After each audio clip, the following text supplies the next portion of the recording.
and we're in our final video of this ERTC funding tax credit series. We're going to be talking about how not all ERTC funding or qualifying companies are created equally. And we're going to give you real life examples on situations where firms have been told no, they don't qualify, and then afterwards qualify for hundreds of thousands of dollars.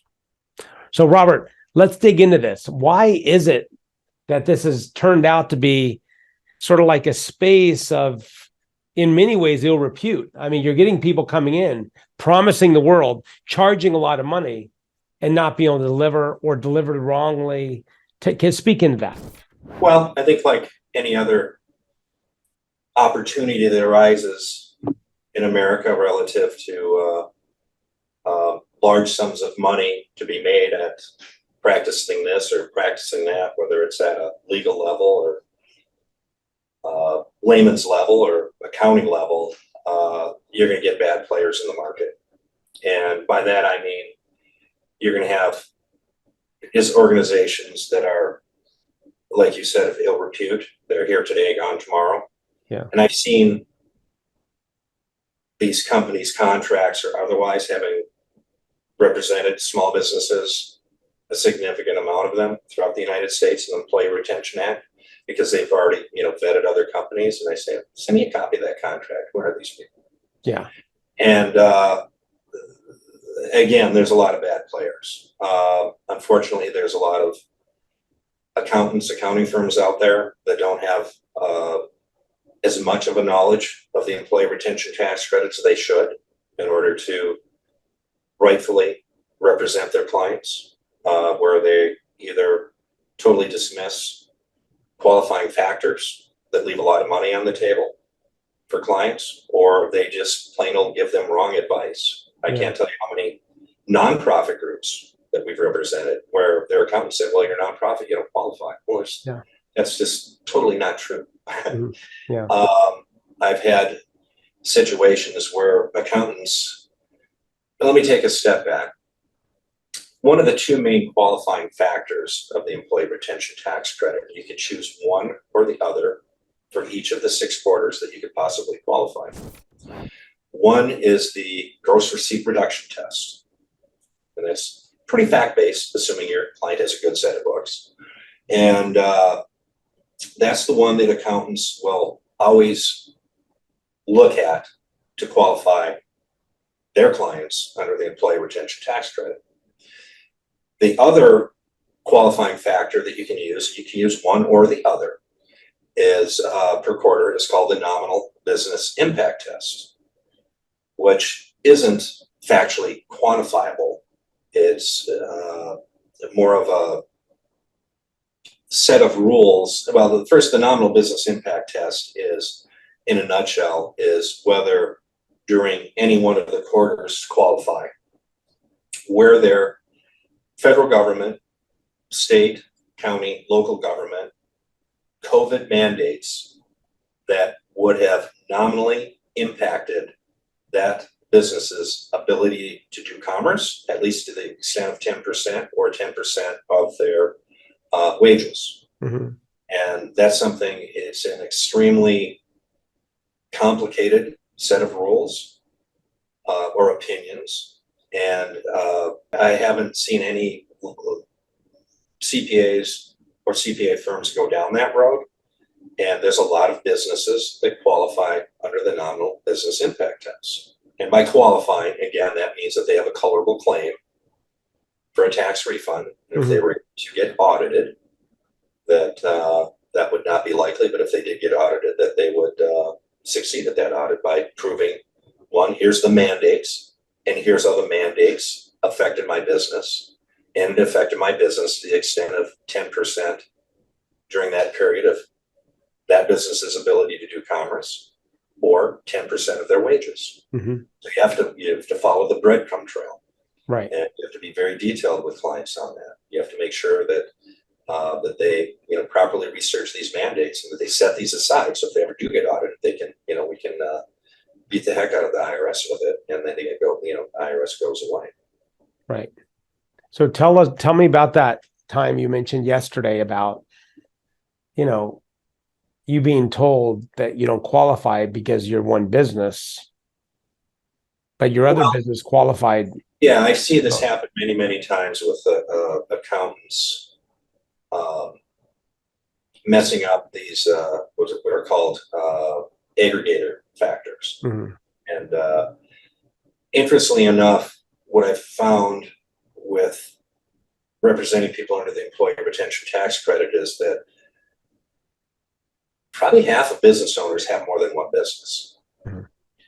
And interestingly enough, the way the IRS set this up is that, remember, you qualify per quarter. So if, as a hypothetical, if you have business A where Bill owns more than 50% of that business, and then you've got business B that Bill also has, and he owns more than 50% of that business, you're required to aggregate those two businesses Mhm. to qualify Mhm. relative to the gross receipts test and uh, relative to the nominal business impact test to some extent. So if business A qualifies under the nominal business impact test for third quarter of 2021, for example, business B could not have been perhaps affected at all by COVID and printing money. Business B qualifies too. Now you've just doubled that client's tax refund. Yeah. And that could be hundreds and hundreds and hundreds and hundreds of thousands of dollars. Yeah. And the CPAs that I've talked to clients about this, our attorney clients. And one said my CPA said we didn't qualify. I don't know what the reason is, but they just didn't think it. And I was thinking about this afterwards, especially talking to my CPA about it. I think the problem is these CPAs, they're filing tax returns, they're doing things that most of them aren't there. This is not a business of theirs. They're not charging for this, or if they are charging, they're not taking the time to go deep into understanding this. And it's an easy answer to say, oh, sorry, you don't qualify, to a nonprofit or to a company that's profitable. But unfortunately, because they're not taking the time to go deep like you're doing, right, with your law firm and another law firm, making sure that everything's dialed in, making sure that if you get audited, you're going to, as you said, beat the IRS up. And unfortunately, because of that, hundreds of thousands of dollars are being left on the table that should be recouped. It really is. I believe it's just like an innocence of the CPA giving a quick answer instead of going deep. I mean, is that fair to say? I mean, I'm sure we don't know, but I mean, there's nothing malicious about it. Yeah, it's like being a bankruptcy practitioner and then trying to be a wills estate attorney. The better answer is, I'm really not really good at this. Go talk to a wills and estate attorney instead of trying to muddle through it. Yeah. And I think the CPA should say, quite frankly, from what I've seen, is talk to your tax attorney. If you don't have one, here's what. Right. Yeah. Well, and the beauty thing, this is the beauty, and this is once again, we created these videos for attorneys nationwide who have acquaintances for your existing company. If you've been told no, first of all, time out. That may not be the case. Call Robert Hoglund and Hoglund Law. Second of all, you may have acquaintances. Instead of having them go to their CPA, have them go to Robert, right? And the beauty about it, because of the laws, assuming it's legal in your jurisdiction, you can fee share around the country, right? But the bottom line is what we're trying to point out in this video is that not all qualifiers are created equally. First of all, many of them will not pay because they're not lawyers and they don't do this type of fee sharing. Second of all, they're not as qualified, right? Third of all, Robert, how many years? You have 30, 40 years running your business, your practice. I mean, you're not going anywhere. Your legacy is going to live on long after ERTC funding is depleted. So, Hope so, Phil. Yeah, of course. Right. That's my game plan. Yeah. But another thing I'm seeing too, which is just absurd, is I have clients that say, well, I talked to my payroll company. They said they do it for free. Or they're going to do it for $50. And I've actually seen that. It's like, holy crap. Yeah. Wow. It's like, Run for the hills. I'll do your personal injury case for $50. Yeah, right. Yeah. The Run. most interesting, part of an attorney being involved in this is that, not to be pretentious, but if they do have friends, relatives, acquaintances, to get them to somebody that's qualified. There are good accountants and good accounting firms out there, but I've seen so many drop the ball big time. And then there's the shady companies that have been popping up all over, and they'll tell clients whatever they want to hear. They'll tell them whatever they want to hear. And, having 2 tax law firms work on this, I think is the responsible, prudent, ethical way. So when these returns are amended, they're amended for a good reason, and that they're amended right. Well, I mean, it's one thing to get approved. It's another thing to withstand an audit. Yeah, exactly. That's the key. And that's why we're doing this. We're recording these videos. And if you haven't seen the previous videos, go back and you can see them.